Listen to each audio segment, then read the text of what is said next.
want to take a minute, talk to you about Ark Rods. If you guys are in the market for new rods, ladies, if you're in the market for Christmas presents, birthday presents for your husbands, or husbands, if you're in the market for, buy your wife a new rod and tell her it's hers, but you can still use it. So I'm going to go over a few of the selections that are a mainstay in my boat with Ark Rods. Along with the rods too, they also have the Gravity series of reels that are, I've used the bait casters for the last 2 years now. Amazing, absolutely amazing rods. Amazing reels. The 7 was a really good reel, and the 8 blows it out of the water. So, and they're at a pretty good price point. You're not paying, like some of the other stuff, you're not paying $400, $500, $600 a reel. They're in the mid twos. It's a really good price point. So, a few of the mainstays. This is a 7-foot. This is the new Invoker Tour series. I think this is the 3rd upgrade in the Invoker line. It's the only one I throw is the Invokers. I kind of like the color scheme, and every time you think they can't get something any better, they do. So they brag that these are 15% lighter than the Invoker Pros. Your first thought is baloney, but I'm telling you, it is. They're absolutely phenomenal. Sensitivity, strength. If I break one of these, it's because I did something stupid. So very rarely do I have any issues with any of the rods. This is a 7-foot medium heavy. So I'm going to do spinnerbait, buzzbait. I actually kind of changed things up this year and started throwing a swim jig. Down south to get that Alabama shake around the grass. I shortened my rod. I was throwing a 7'6" medium heavy before, and I took it away from the fish too often. So switched it up, went down to a 7-foot. Definitely increased my hookup ratio on those. That one we've got paired with 7-to-1. It's a little banged up from bouncing around on the boat, but this is the Gravity G7 with 30-pound braid on it, maybe 40-pound braid, something like that. But that's definitely a good all-around rod that if you're looking to own 100 like I do, you can have all of them. But if you're looking to just get a select few, that's one I would definitely put in the mix. Along with that, this is a 7'1" heavy action, so you can skip a jig. Kind of lightweight Texas rig stuff like that would also work with that one. This is one of the Invoker Pros here. This is actually a 7'4" medium heavy with a regular action. So this one is, in my opinion, is the best topwater rod ever made. Not only can I throw it from here to Timbuktu to reach those schooling fish, team it up with the braid. I don't even have any monofilament in my boat. I use fluorocarbon, I use braid. But with this rod, backing off on the action of the rod, but yet increasing and going to the braid for the no stretch, the rod loads. It loads all the way through down the thing. It's not just in the tip, that regular action. You won't pull that treble hook bait out of their mouth.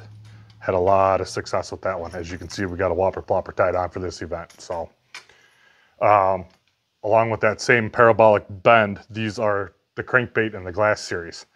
I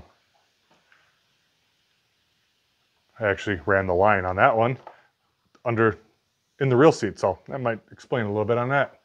Must have been late night. So, but anyways, this one is a 7'4" glass. It's a heavy action. Again, it's got a good tip, but yet it loads all the way through the blank.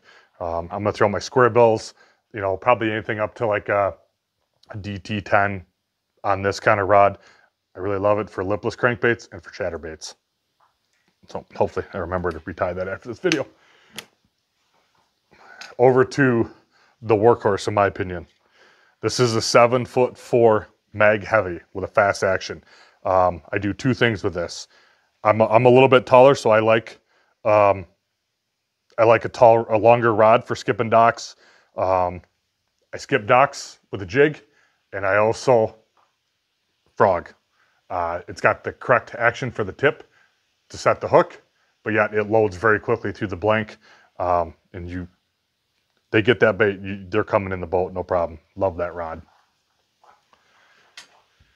Probably the 2 I use most are that 7'4" mag heavy. I love flipping docks, flipping laydowns, anything I can do like that. This one here is the 7'6" heavy.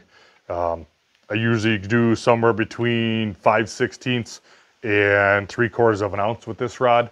It's extremely lightweight, so if you're flipping a lot all day, it will not wear you out. It's very comfortable in your hand. The balance is about perfect with that reel on there. This is the Gravity G8 and the 8-to-1.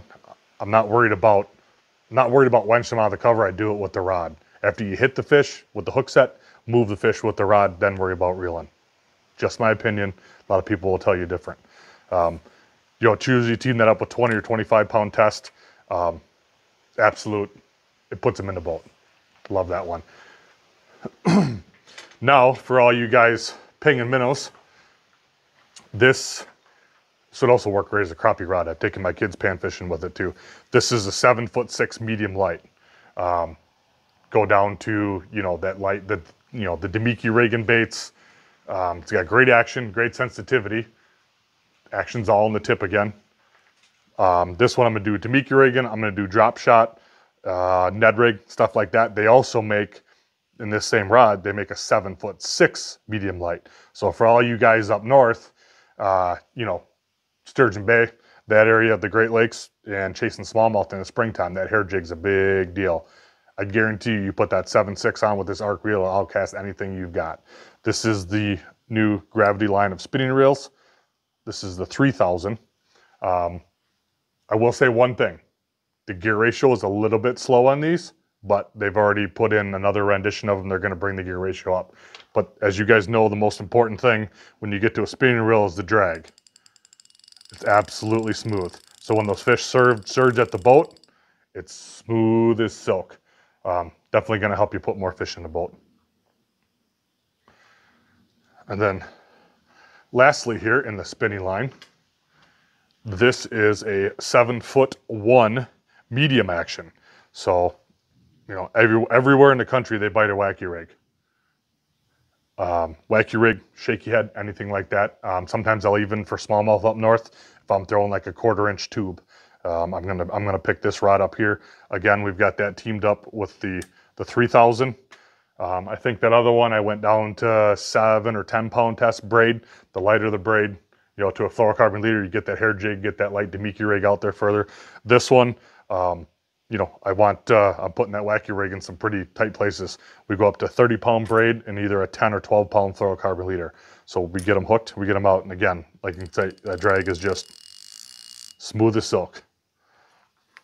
So if you guys are in the market for some rods this winter to get ready for next spring, or if you guys are fortunate enough to be down south and get to fish year round, give Ark a second look, and I guarantee you won't be disappointed.